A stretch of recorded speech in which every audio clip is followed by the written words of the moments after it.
কবি হেলাল হাফিজ স্মরণে কবিতা। কি সুন্দর এই মৃত্যু, লিখেছেন আবু জাফর। একজন বিশুদ্ধ কবির মৃত্যু হলো এই শহরে। পুরো শহর যেন বাকরুদ্ধ, স্তম্ভিত, শোকস্তব্ধ হয়ে গেল। সারা শহর জুড়ে কান্নার রোল পড়ে গেল।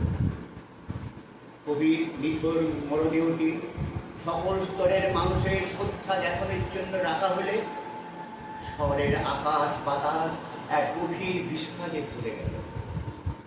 শেষ বিদায় বেলায় শ্রদ্ধা, ভালোবাসা চোখের জলে আর ফুলে ফুলে শোভিত হলো কবির মরদেহটি।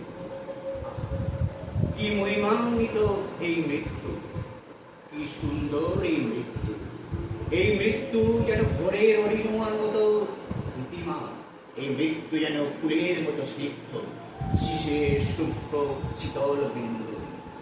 মৃত্যু মৃত্যু মৃত্যু, প্রতিটা মৃত্যুই খুব সুন্দর এবং শান্ত, যদি সেই মৃত্যু হয় স্বাভাবিক। যদি সেই মৃত্যু আসে পরিণত জীবনের অতিবাহিত অর্থময় মহৎ জীবনের শেষে। কিন্তু জীবনের শুরুতে বা মাঝপথে যে মানুষকে মৃত্যু কেড়ে নিল, যার জীবনের স্বপ্ন এখনো অপূর্ণ রয়ে গেল, যার জীবনের চলার পথ এখনো অনেকটাই বাকি রয়ে গেল, সেই মৃত্যু কেউ চায় না। সেই মৃত্যু অনাকাঙ্ক্ষিত, অপকৃষ্ট। অথচ এই পৃথিবীতে প্রতিটি জীবনের কাছে মৃত্যু এক পরম আশীর্বাদ, খুব প্রয়োজনীয়।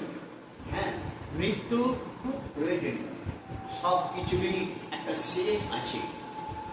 এই তাবৎ বিশ্ব ব্রহ্মাণ্ডে অনন্ততা বলে কিছু নেই।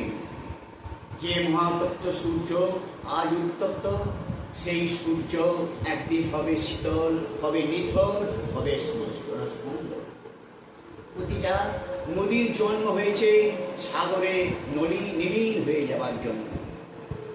এই মৃত্যু আছে বলেই পুরাতন জীবেরা বিদায় নেয়, আর পৃথিবীতে আসে নতুন জীবের প্রাণ চাঞ্চল্য। সারাদিন জেগে থাকার পর শরীরে একসময় ক্লান্তির ভার চলে আসে। তখন প্রয়োজন হয় ঘুমের। একটা ঝরঝরে ঘুমের পর শরীর হয় তরতাজা, হয় নতুন শক্তিতে উদ্দীপিত। ঠিক তেমনি দীর্ঘ জীবনের পর যখন বার্ধক্য নেমে আসে, তখনও এক ক্লান্তির ভার নেমে আসে শরীরে। মনে হয় বেঁচে থাকা, এভাবে বেঁচে থাকা আর কতদিন। তখন জীবনের সব কিছুর লেনদেন শেষ হয়ে গেলে খুব দরকার হয় চির ঘুমের, চির শান্তি।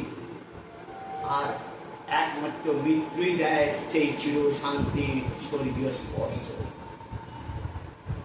এই পৃথিবীতে অনাদিকাল থেকে মৃত্যু ভয়কে তাড়া করে এসেছে মানুষকে ছায়ার মতো।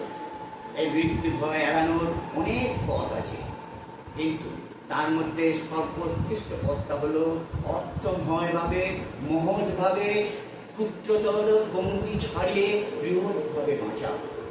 বিশুদ্ধ আনন্দ পাওয়ার জন্য বাঁচা, সার্থক মানুষ হবার জন্য বাঁচা, আকাশের মতো বৃহৎ হয়ে বাঁচা, জীবনকে প্রচণ্ডভাবে ভালোবেসে নিজের থেকে সব কিছু বিলিয়ে দিয়ে নিদ্রিত করে বাঁচা। এইভাবে তো একবার বাঁচতে পারলে তার মৃত্যু ভয় ডুবে যায় নিমেষে। তখন সে মৃত্যুকে জড়িয়ে ধরে প্রায় এক গভীর পরমানন্দ। তখন সে হাসতে হাসতে বিদায় নেবে এই পৃথিবী থেকে। আর কাঁদবে চারপাশ, আকাশ বাতাস মাটি নক্ষত্র সবাই।